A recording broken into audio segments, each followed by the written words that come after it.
الحمد لله كفى والسلام على عباده الذين اصطفى أما بعد أعوذ بالله من الشيطان الرجيم بسم الله الرحمن الرحيم إنك لعلى خلق عظيم صدق الله العظيم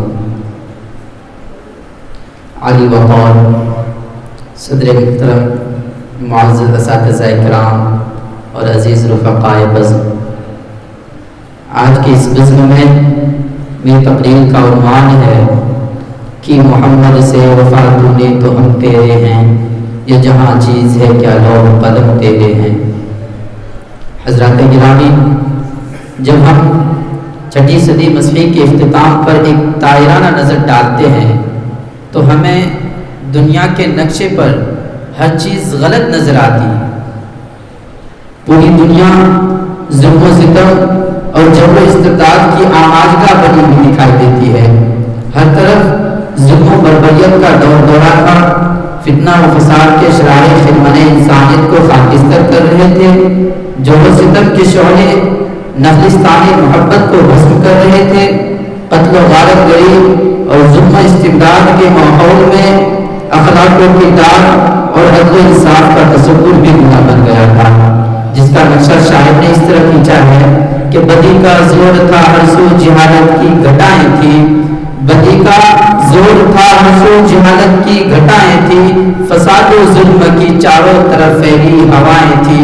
ذرا سی بات پر تلوار چل جاتی تھی آپس میں،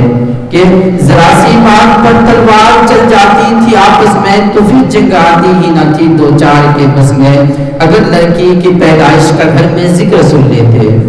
اگر لڑکی کی پیدائش کا گھر میں ذکر سن لیتے تو اس معصوم کو زندہ زمین میں دفن کر دیتے۔ غرض جو بھی برائی تھی سب ان میں پائی جاتی تھی،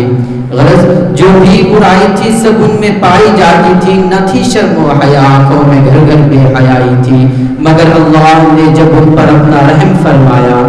مگر اللہ نے جب ان پر اپنا رحم فرمایا تو عبداللہ کے گھر میں خدا کا لاڈ لایا۔ ایسے تاریخ دور میں امام الانبیاء فخر عالم حضرت محمد صلی اللہ علیہ وسلم تشریف لائے۔ آپ صلی اللہ علیہ وسلم کی آمد دعائے خلیل کا ثمرہ اور نوید مسیحا کا جلوہ تھا، جو فخر رسول سرکار دو عالم تاجدار مدینہ سرور کائنات امام الانبیاء ہے، جو حسینوں میں احسن، جمیلوں میں اجمل، کاملوں میں اکمل، فاضلوں میں افضل، ساری کائنات میں سب سے اعلیٰ اور افضل ترین نبی رحمت للعالمین ہے، جن کے اخلاق و کردار کی عظمتوں کو لاکھ سلام، جو بدر الدجا شمس الزمان کالی کمری والے پیغمبر آخر الزمان حضرت محمد مصطفیٰ صلی اللہ علیہ وسلم ہے۔ سچ ہے وہ دانائے سبل ختم الرسل مولائے کل جس نے، وہ دانائے سبل ختم الرسل مولائے کل جس نے، غبار راہ کو بخشا فروغ واد کے سینہ، نگاہ عشق و مستی میں وہی اول وہی آخر، نگاہ عشق و مستی میں وہی اول وہی آخر، وہی قرآن وہی فرقان وہی یاسین وہی طٰہٰ، وہ جو اٹھے تو آسمان کو بلندی مل جائے، وہ جو بیٹھے تو دھرتی کو سکون مل جائے، وہ جو مسکرائے تو ستارے چمکنے لگے، وہ جو بولے تو آیات چمکنے لگے، جن کی لباس کی ادائے قرآن آیات بن جائے، جو چادر اوڑھ کر آئے تو قرآن کو نہ اٹھے، یا ایھا المدثر جو کمبل اوڑھ کر آئے تو کہا جائے یا ایھا المزمل، جن کی تلاش سے صبح کو سویرا ملے، جن کی زلفوں سے نزدیک کی راتوں کو اندھیرا ملے، جن کے شبنم سے جنت مچلنے لگے، جن کے غصہ سے دوزخ ابلنے لگے، جن کے قدم اٹھے تو عرش معلیٰ پر پہنچے، جن کی انگلی اٹھے تو چاند شب ہو جائے، جن کے ہونٹ ہلے تو وحی کے پھول جھڑنے لگے، وہ معلم انسانیت کیونکہ ایک ایک ادا کردار کی ہم کو کردار حاصل ہوئی۔ سچ کہا ہے شاعر نے، کائنات محبت پہ چھائے نہ کیوں، کائنات محبت پہ چھائے نہ کیوں، دونوں عالم کو بے خود بنائے نہ کیوں، آپ کی روشنی چاند تاروں میں ہے، آپ کی روشنی چاند تاروں میں ہے، آپ کے تذکرے ہیں چمن در چمن۔ حضرات گرامی، وہ معلم انسانیت کہ ان کی عدل و رحم و کرم ان کا وصف ہے، صلاح رحمی ان کا درس ہے، کہ ان کی ایک ایک کردار و عمل کو اخلاق کی کوئی جہاں کے کلام الہی ان کے لیے گواہی دے۔ لقد من اللہ علی المؤمنین لقد من اللہ علی المؤمنین اذ بعث فیہم رسولا من انفسہم یتلو علیہم آیاتہ ویزکیہم ویعلمہم الکتاب والحکمہ، کہ انہی میں سے ان کے اندر ایک رسول کو بھیجا جو اس کی آیت کی تلاوت کرتا ہے، ان کو شرک وغیرہ سے پاک کرتا ہے اور ان کو کتاب و حکمت کی باتیں بتاتا ہے۔ در حقیقت آپ صلی اللہ علیہ وسلم کی آمد، آپ صلی اللہ علیہ وسلم کی تشریف آوری کا مقصد کلمہ لا الہ الا اللہ کی سربلندی ہے۔ آپ صلی اللہ علیہ وسلم نے ارشاد فرمایا یا ایھا الناس قولوا لا الہ الا اللہ تفلحوا، اے لوگوں